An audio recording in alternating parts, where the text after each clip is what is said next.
Alden with your update. Nagkaroon pa ng dinner meeting si Alden kasama yung mga designer niya para sa dream house niya. Diyan sila sa Kyoto Japanese Restaurant nag-meeting.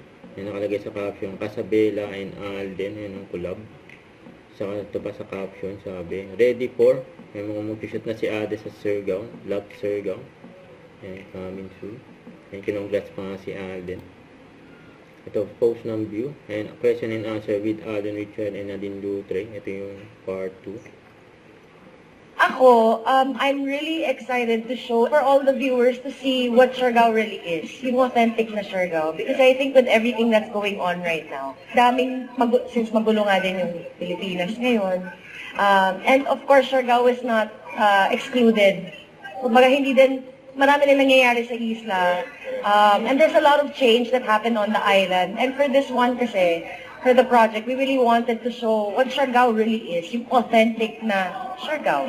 So yun, mas doon ako na-excite. Ikaw? I think sa akin naman, parang, I think I've never have played any role na ang setting ay nasa island.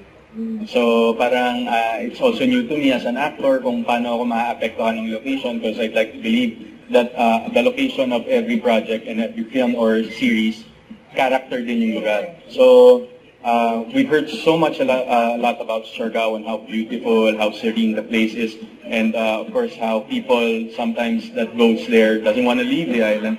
Parang ako. So yeah, parang si Nats. But I think it's also new to me, and that's one part I'm excited about kasi hindi ko nga alam since we're talking about the Siargao curse of people going there not being able to leave after being there for a certain amount of time. Baka mangyari kasi sa akin. So let's see. But that's also one of the things na I'm looking forward to.